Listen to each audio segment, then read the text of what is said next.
Bismillahirrahmanirrahim. Assalamualaikum warahmatullahi wabarakatuh. Waalaikumsalam warahmatullahi wabarakatuh. Ya, baik. Kembali lagi mata kuliah TIK untuk Fakultas Ilmu Kesehatan dalam hal ini keperawatan ya, S1 keperawatan. Nah, ya semoga kita semua dalam lindungan Allah Subhanahu Wa Taala karena ya di lingkungan kita atau khususnya saat ini pandemi semakin naik ya. Jadi semoga tetap sehat walafiat ya. Amin. Jadi kali ini saya kepingin belajar big data ini ya. Belajar big data. Big data itu apa ya? Nanti kita buka slide-nya. Yang jelas ini memang masih menjadi ilmu yang belum banyak orang kenal, tapi sudah mendunia sebetulnya. Tapi belum banyak masyarakat itu kenal big data ya. Salah satu fitur atau kecanggihan teknologi ya untuk berbagai hal ya, termasuk di bidang kesehatan ya. Nah, ini slide-nya, semoga bisa kelihatan jelas ya, big data. Pemanfaatan big data dalam kesehatan masyarakat. Nah, ini salah satunya ya teman-teman supaya nanti kalau mau S2 katakanlah ya, mau S2, mau S3, bisa nanti sambil fokusnya di sini ya. Meskipun itu ilmu kesehatan, karena teknologi pada prinsipnya adalah alat untuk membantu semua bidang ya. Pemanfaatan big data dalam kesehatan masyarakat oleh Iwan Aryawan ya dari Departemen Biostatistik FKM UI. Nah, luar biasa ya. Ini slide-nya saya dapatkan barusan. Nah, semoga nanti saya bisa menjelaskan ini ya, karena big data ini tadi merupakan hal baru buat kita semua. Apa itu big data? Nah, mungkin kalau kurang besar, coba saya perbesar lagi ya. Nah, semoga kelihatan. Nah, saat ini banyak data perorangan ya, perorangan sebetulnya gitu ya. Yang secara sadar atau tidak sadar dikumpulkan secara manual otomatis dan setiap tersimpan di cloud ya. Cloud computing, apa dulu cloud computing itu ya? Cloud computing itu adalah komputasi awan menggunakan internet itu ya. Pernah saya sampaikan, cloud computing itu adalah komputasi awan menggunakan internet. Jadi teman-teman sekarang menggunakan katakanlah Twitter, menggunakan Facebook dan sebagainya. Sebetulnya ini tersimpan di mana toh kan gitu ya. Taunya kan pokoknya saya akses internet, punya koneksi internet, bisa akses Facebook, Twitter. Nah, itu cloud computing. Jadi big data itu saat ini banyak perorangan yang secara sadar atau tidak sadar dikumpulkan secara manual, data perorangan ya, data perorangan, mohon maaf. Jadi data teman-teman yang menggunakan misalkan Instagram, terkoneksi dengan Facebook, kan gitu kan.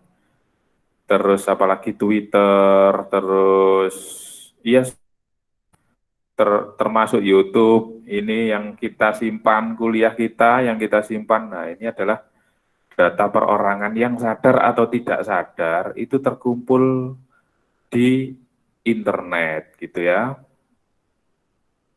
Data apa saja? Contohnya data dasar demografi ya. Demografi itu apa? Data masyarakat itu ya, demografi itu ya. Demografi Jombang berarti data peta masyarakat di Jombang, kan begitu ya. Yang kedua, data pergerakan Google Map. Nah, Google Map. Termasuk makanya teman-teman pernah saya ceritakan ketika sampai kampus Unibdu, pernah ada apa? Di HP notifikasi bagaimana kesan Anda tentang kampus Unibdu. Masuk ke, katakanlah, ke mall gitu ya, ke mall, Sunrise Mall katakanlah. Bagaimana kesan Anda dengan Sunrise Mall? Bahkan yang kecil di warung-warung pinggir jalan, nah itu data pergerakan Google Map ya. Setiap kita HP-nya sudah pakai GPS, masuk ke jalur-jalur alternatif, Google Map-nya mencatat. Nah, kemarin saya bilang itu adalah apa? Sistem informasi geografis juga, itu ya. Nah, yang ketiga, data pencarian informasi. Teman-teman mencari informasi apa saja menggunakan mesin pencari Google itu tercatat, teman-teman. Ya. Atau teman-teman mencari, mohon maaf, katakanlah kepo di Instagram atau kepo di Facebook ya. Nah, bahasa anak gaulnya kan kepo ya. Nah, itu masih tercatat. Data pencarian kita itu, kita ngetik apa di kotak pencarian itu disimpan oleh internet gitu, teman-teman. Terus data aktivitas fisik dan tidur melalui smartwatch. Nah, kalau ada yang menggunakan jam pintar dari Google ataupun iPhone ya, jam tangan pintar, itu data Anda secara tidak sadar itu tersimpan di internet. Detak jantung Anda ketika tidur bagaimana, ya disensor sama smartwatch itu loh. Nah, itu kan koneksi ke internet, teman-teman. Nah, itu ya. Terus data penggunaan kartu kredit. Nah, kalau punya kartu kredit, ya itu bahaya. Itu juga apa namanya, bisa tersimpan di internet. Terus data rekam medis, teman-teman. Nah, ini yang paling penting karena jurusan Anda adalah perawat ya, rekam medis. Nah, itu semuanya bisa tercatat di internet dan lain sebagainya, banyak sekali ya. Ini adalah contoh-contoh data. Tersedia data dalam jumlah besar, namun tidak memiliki struktur yang sama, dan sebagian besar belum dimanfaatkan. Jadi gini teman-teman, maksudnya adalah semua data perorangan yang tersimpan di internet itu kan tidak terstruktur namanya. Kalau terstruktur itu kan katakanlah data rekam medis ya. Namanya siapa ya, tabel. Nah, ada tabel pasien, namanya siapa, keluhannya apa, umurnya berapa, alamatnya di mana, jenis kelaminnya apa, itu kan terstruktur. Tapi kalau yang melalui internet tadi, sosmed dan sebagainya kan tidak terstruktur ya. Dan belum dimanfaatkan. Nah, itu big data, teman-teman. Jadi nanti ada gambarnya berapa miliar orang dalam mengakses platform internet ya. Nah, gitu. Itu dasarnya apa itu big data. Nah, yang selanjutnya, big data menggambarkan data besar yang dikumpulkan secara cepat. Nah, dalam satuan terabyte ya, satuan atau apa ya, himpunan ya, atau hasil daripada pengumpulan data dalam bobot bobot data adalah terabyte, bukan megabyte lagi, bukan gigabyte lagi, tapi terabyte ya. Terabyte itu 10 pangkat 12 byte ya. Kalau 1 megabyte itu 1000 byte. 1 gigabyte itu berarti 10 eh, 1 juta, 1 juta berapa?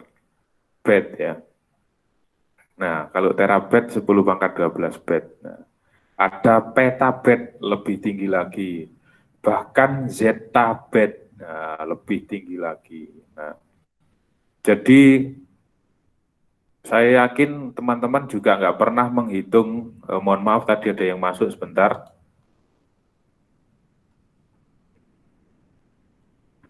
Saya yakin teman-teman nggak pernah menghitung yang lewat di internet itu berapa juta data itu ya, gitu. Yang lewat di internet itu berapa juta data, kan kita nggak pernah hitung ya. Nah, bisa jadi itu zettabyte ya. Nah, big data juga ditandai dengan 6 sifat. Nah, yang pertama tadi adalah gambaran data besar yang dikumpulkan secara cepat, nah, bisa terabyte, petabyte, zettabyte. Nah, yang kedua punya 6 sifat, teman-teman. 6 sifat, yang pertama value, nilai ya. Yang kedua volume, ya volume berarti apa? Kapasitas. Velocity, nah, velocity itu apa kemarin ya? Kecepatan atau apa ya? Variety, veracity, dan variability, ya, gitu ya. 6 sifat ini kita bisa buka di sini. Nah, value, clinically relevant data longitudinal studies, ya, katakanlah apa ini? Tadi saya sampai tulis di Google Translate ya, coba saya lihat ya. Value, nilai data studi longitudinal yang relevan secara klinis. Nah, itu contohnya ya.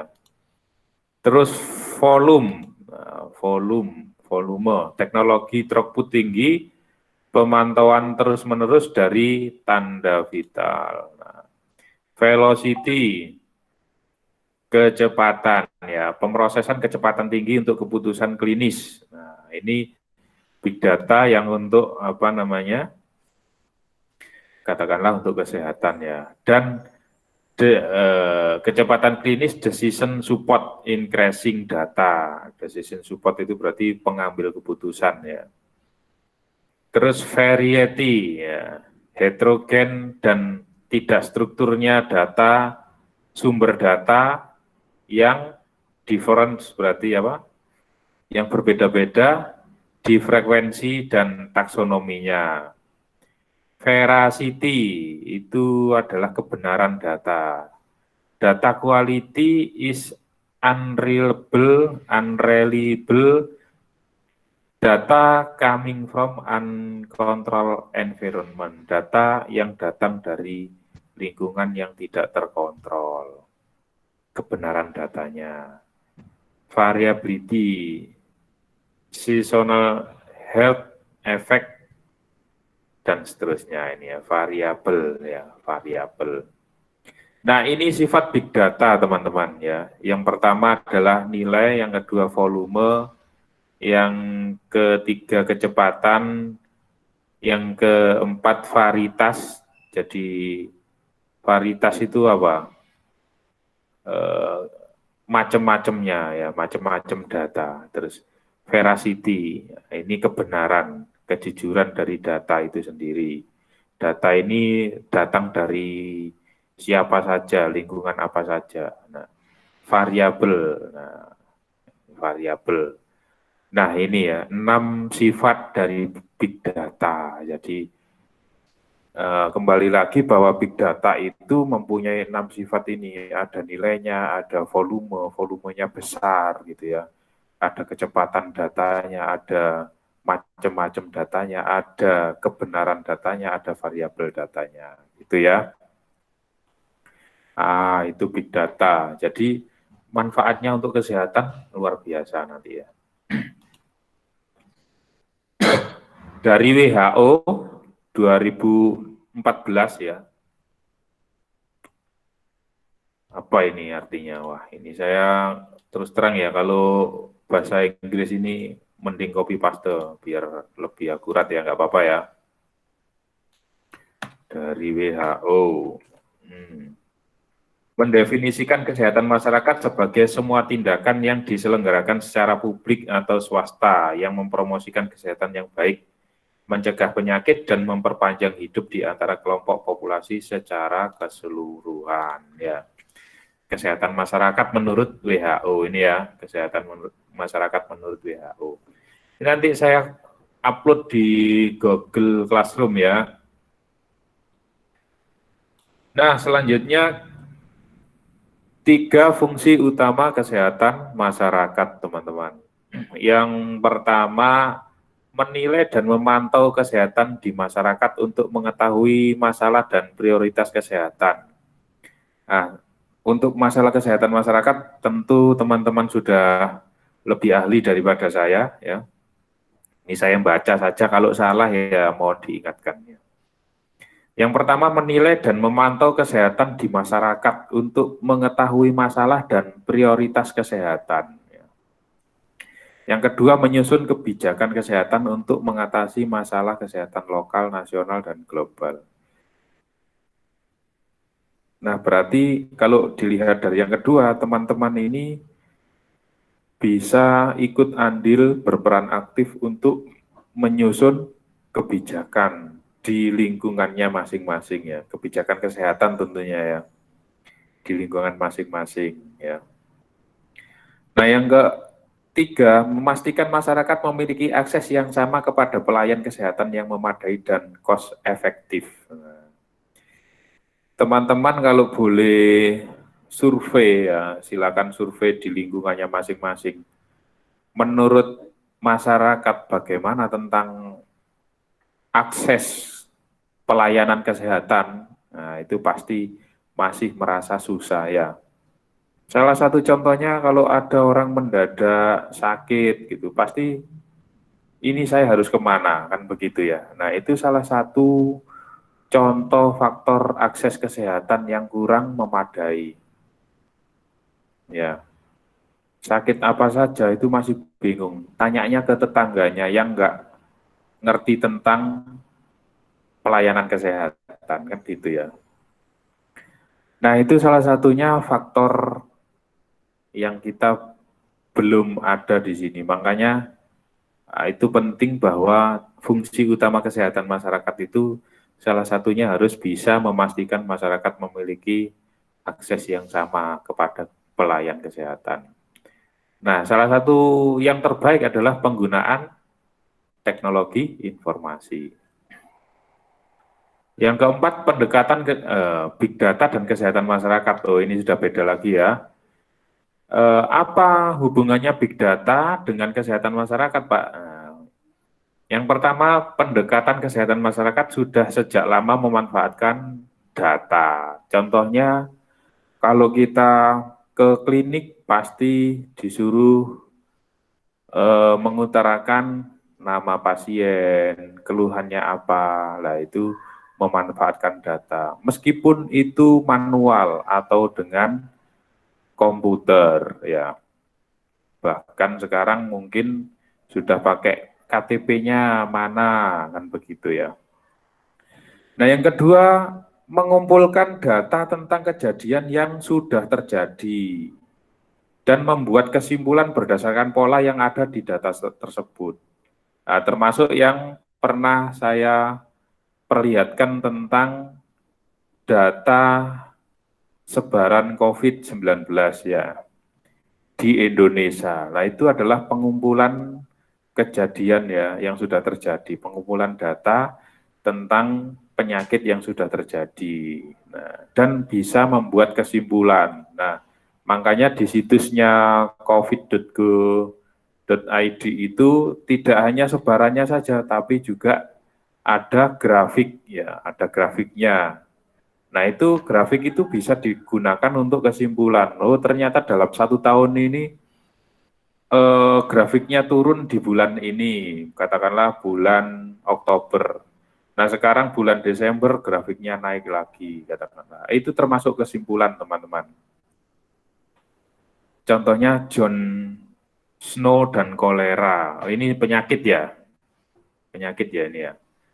Nah, tapi oke lah, bisa sekarang bisa ngomong katakanlah data COVID-19 gitu. Nah, makanya sebetulnya penting, kayak skripsi mahasiswa membuat apa namanya sebaran COVID di daerah masing-masing, katakanlah di desa, tingkat dusun, tingkat kecamatan itu sebetulnya penting supaya apa? Masyarakat itu di daerah tersebut bisa mengakses, memantau langsung. Nah, yang kita tahu kan global itu. Nah, global itu berarti apa? Indonesia. Nah, kalau Indonesia kan kita nggak tahu tetangga kita kena apa enggak, kan nggak tahu. Hanya data se-Indonesia saja. Jawa Timur sekian, gitu kan. Surabaya sekian, tapi nggak tahu sekian itu dari tetangga kita atau bukan. Nah, gitu ya. Big data kesehatan masyarakat dalam era modern, ketersediaan data telah berubah menjadi big data dan kita memerlukan pendekatan data science untuk memanfaatkannya ya. Saya ulangi lagi, dalam era modern ketersediaan data telah berubah menjadi big data dan kita memerlukan pendekatan data science untuk memanfaatkannya. Data science itu contohnya adalah matematika, terus statistika, itu ya, data science ilmunya.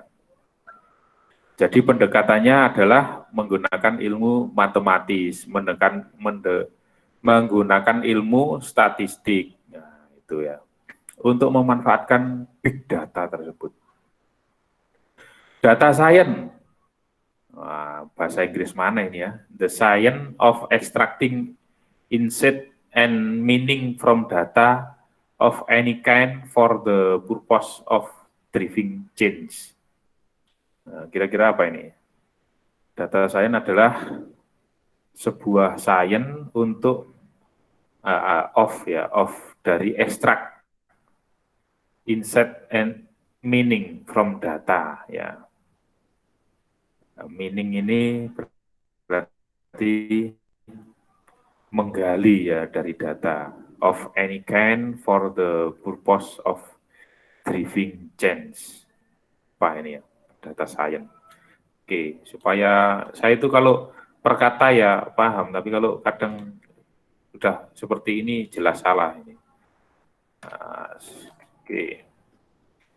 Ilmu mengekstrak wawasan dan makna dari data dalam bentuk apapun untuk tujuan mendorong sebuah perubahan. Ya.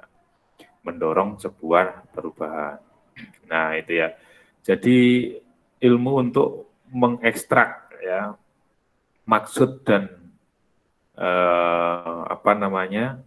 arti dari data ya untuk mendorong sebuah perubahan. Nah, itu namanya data science. Jadi ilmunya itu statistik dan statistik dan matematika. Oke, saya penasaran lagi ya, covid19.go.id. Nah, semoga bisa cepat ini.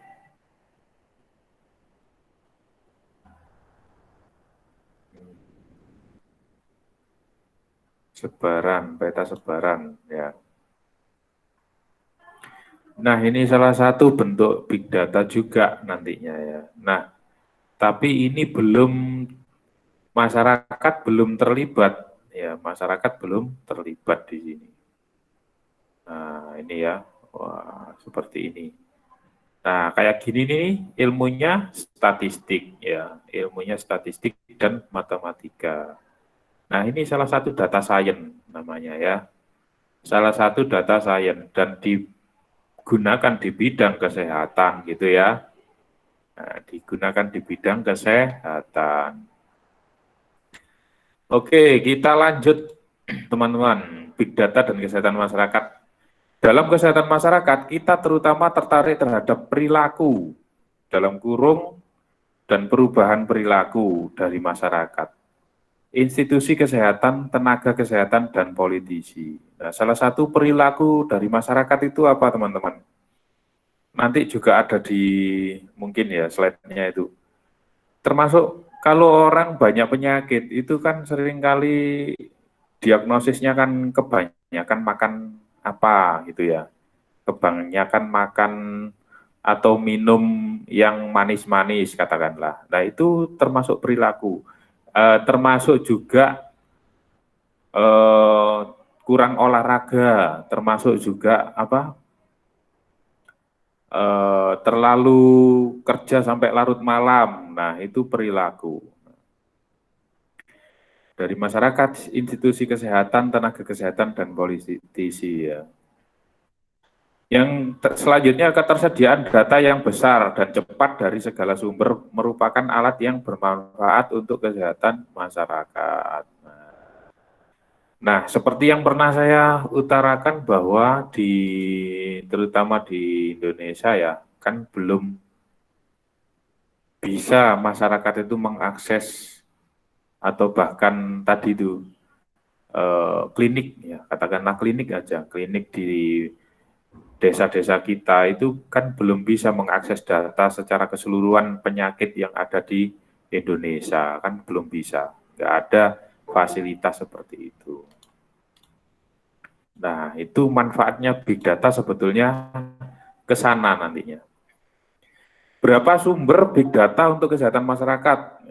Ini yang pertama data kelahiran, migrasi, perkawinan, dan kematian. Nah, ini big data untuk kesehatan masyarakat. Terus yang kedua data rekam medik elektronik. Nah, tadi itu termasuk di klinik-klinik. Pernah nggak klinik-klinik itu terupload di internet? Nggak pernah. Ya, meskipun sudah menggunakan komputer, itu tetap disimpan di komputernya masing-masing. Terus data media sosial ini juga penting teman-teman. Makanya sebetulnya setiap keilmuan, setiap jurusan harus punya media sosial masing-masing. Fungsinya untuk apa? Tidak hanya untuk golongannya pribadi, tidak hanya untuk senang-senang, tapi juga untuk mencari sumber-sumber informasi yang terkait dengan katakanlah kalau di kesehatan masyarakat ya kesehatan masyarakat. Nah itu silakan buat. Kalau tetangganya ada sakit apa, silakan diupload di grup tersebut. Sakit apa, terutama ya untuk saat ini COVID itu salah satu contoh. Jadi hikmahnya COVID itu mendidik masyarakat supaya melek internet sebetulnya gitu ya. Jadi melek data ya, melek data, lihat data, bisa tahu data, pentingnya data sebaran penyakit. Nah penyakit apapun sebaiknya itu punya apa istilahnya ada grup-grup dari kesehatan itu untuk bisa mencatat penyakit apa saja. Itu fungsinya untuk masa depan juga gitu. Jadi kan nanti bisa dilacak sakit ini pernah ada di mana ya, nah gitu. Nah kalau media sosial dimainkan secara baik itu juga bermanfaat.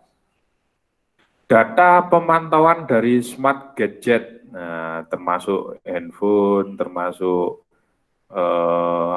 tablet dan sebagainya, smart gadget, data penelitian dan lain-lain. Nah itu beberapa sumber big data untuk kesehatan masyarakat. Jadi teman-teman bisa melihat mentraser tentang kesehatan masyarakat melalui sosial media, rekam medik, data kelahiran, migrasi, data penelitian, dan sebagainya. Maksudnya begitu ya. Lanjut. Nah ini kalau kurang besar saya besarkan lagi ya. Nah gini ya, nggak apa-apa ya. Set. Nah semoga kelihatan ya. Di tahun 2016, nah ini saya sudah punya lama ya. Jadi setiap pemateri yang membahas tentang internet maupun big data dan sebagainya itu pasti punya data ini. Ini sumbernya asli ya, sumbernya dari Excelacom. Jadi 60 detik berarti 1 menit ya, 60 detik itu 1 menit. Itu di tahun 2016 itu diakses 70 Facebook Facebook diakses 701.000. WhatsApp diakses 20,8 miliar ya. Dan sebagainya ini, Google, terus YouTube, Uber, Amazon, Instagram, semuanya ini ada yang memantau teman-teman. Nah, dari sekian banyak ini kan berarti jutaan data yang seliweran di internet itu ya, dalam hitungan detik ya, dalam hitungan atau menit, kalau di sini hitungan menit. Nah, itu big data ya, seperti itu. Nah, makanya yang belum termanfaatkan adalah dimanfaatkan untuk apa, terutama di kesehatan masyarakat, kan begitu ya. Nah, ini salah satunya big data. Jadi volume, velocity, veracity, variety. Nah, ini semuanya ada di big data. Variety dari apa saja itu data itu, dari Facebook, YouTube, Twitter dan sebagainya. Nah, itu ya. Terus volume juga begitu, dari kantor, dari masyarakat, dari dunia maya, Facebook katakanlah dan sebagainya. Veracity juga gitu, apa saja. Nah, dari berapa tahun diakses dan sebagainya. Velocity juga begitu, ternyata ada terabyte, dan sebagainya. Nah, besarnya data gitu ya. Nah, itu big data, teman-teman. Nah, jadi kalau ingin memanfaatkan data-data untuk kesehatan masyarakat melalui internet, itu sangat banyak sekali. Masih banyak ini sebetulnya, nah kayak gini. Nah, tapi ini sudah mengacu pada data penyakit dan sebagainya ya. Nah, data penyakit dan sebagainya. Nah, saya dalam hal ini saya nggak tahu ya penyakit apa ini. Nah, kayak gini. Nah, ini dari internet semua bisa di. Nah, tapi yang jelas kalau saya contohnya adalah dari covid19.go.id. Nah, ini salah satu contohnya kan gitu ya. Nah, ini penggunaan big data. Baik, sampai di sini dulu mungkin ada pertanyaan, saya persilakan tentang big data. Saya persilakan kalau ada pertanyaan, kalau masih belum paham.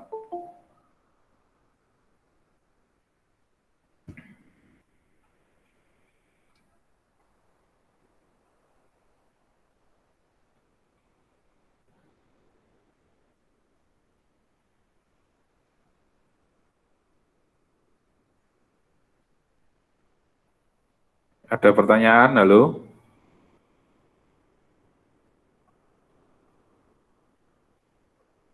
Ada pertanyaan?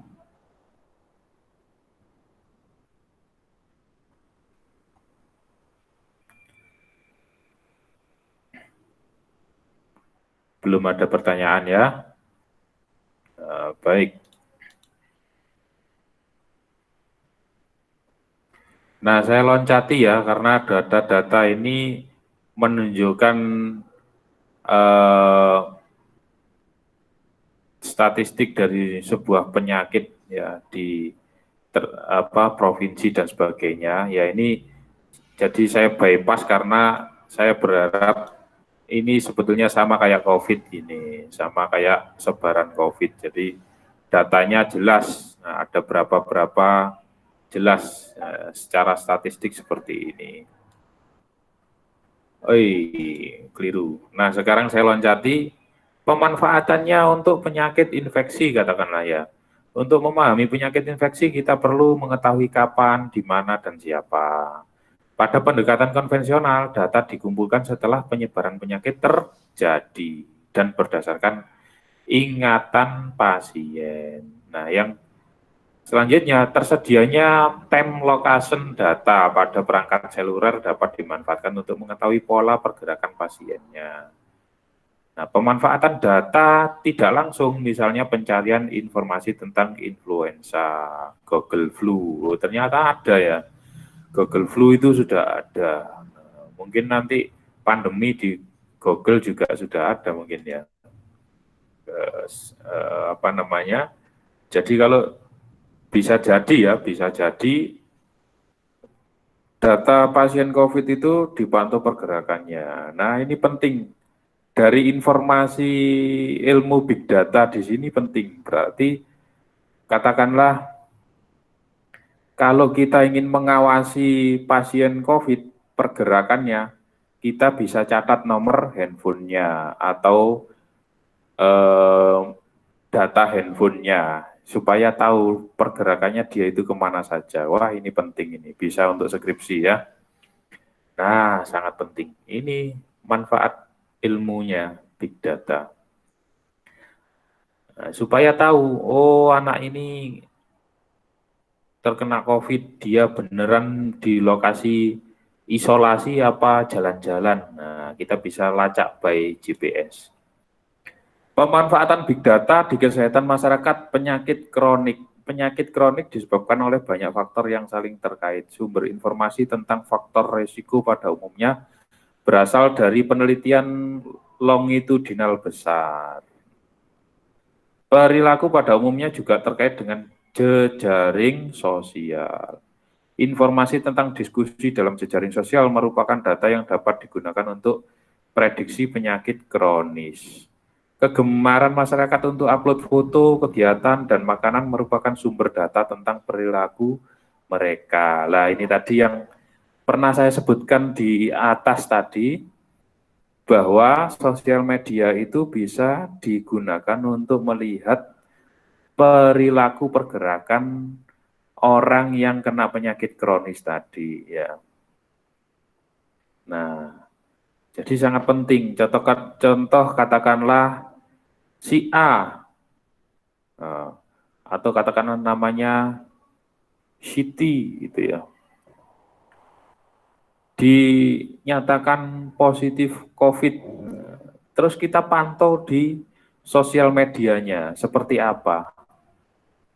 Nah, oh ternyata dia sekarang diisolasi di Aparma katakanlah. Ada fotonya di Aparma. Hari ini, mungkin nanti sore upload lagi. Besok pagi diupload lagi. Nah, ketika sudah 14 hari sudah dinyatakan sehat, sekarang dia fotonya ada di rumah. Salah satu contoh pergerakan pantauan untuk penyakit COVID melalui sosial media yang paling jelas adalah Ketua Umum PBNU Kiai Haji Said Akhil Sirot ya. Kemarin juga divonis COVID-19. Nah, ketika dalam karantina itu dari berbagai sosial media itu menyoroti terus sampai sekarang sudah dinyatakan sembuh, keadaan kesehatannya itu wajahnya, terus duduknya, terus bawa tongkat itu semuanya terfoto menggunakan sosial media. Nah, itu salah satu bentuk big data gitu ya. Oke. Informasi tentang kegiatan pencegahan misalnya imunisasi. Nah, semuanya bisa kita gunakan itu melalui sosial media dan penting. Nah, manajemen big data, nah, personal data, government data, open data common. Open data common, data umum yang bebas diakses, contohnya peta, hasil penelitian, dan umumnya data agregat. Personal data adalah data pribadi perorangan yang memerlukan informasi konsen untuk penggunaannya. Informasi personal, nama alat lengkap akan ditiadakan untuk penggunaan umum. Government data, data pemerintah seperti program, anggaran, dan lain-lain. Nah, sekarang Terakhir teman-teman ya, terakhir tantangan pemanfaatan big data dalam kesehatan masyarakat.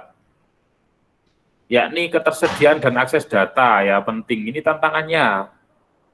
Pak, buru-buru bikin aplikasi atau penggunaan big data, Pak. Wong internet saja masih mahal gitu ya. Terus struktur dan klasifikasi data. Nah, ini keilmuannya ya dari apa tadi? Dari statistik matematika. Terus privasi dan kerahasiaan data perorangan. Terus data science. Yang terakhir bias dalam analisis faktor risiko. Nah, ini adalah tantangan big data, teman-teman.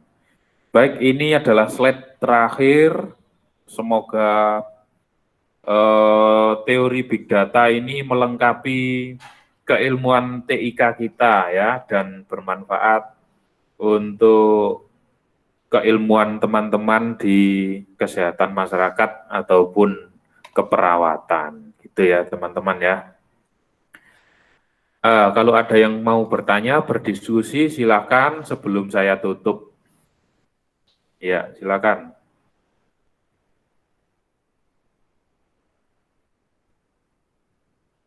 Mungkin kok tertarik Pak, saya akan buat grup untuk ngumpulin data, informasi data pasien COVID, itu silakan ya.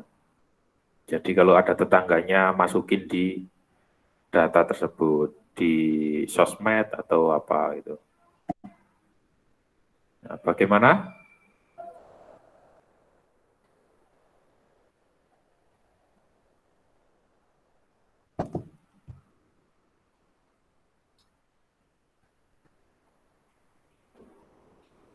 Oke, nggak ada pertanyaan. Baik, kalau nggak ada pertanyaan, saya kira cukup sampai di sini dulu. Ya, semoga bermanfaat. Meskipun hanya teori, tapi ini sangat penting karena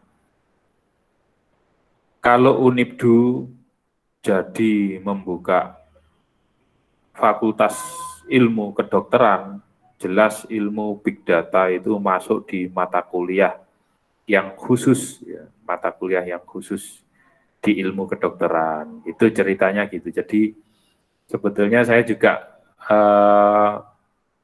pernah jadi tim pendirian Fakultas Ilmu Kedokteran ya tahun kemarin, tapi sampai sekarang belum keluar izinnya sehingga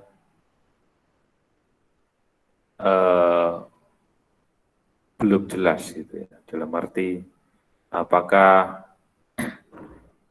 betul-betul ilmu kedokteran berdiri di Unibdu atau masih menunggu waktu yang belum ditentukan gitu ya.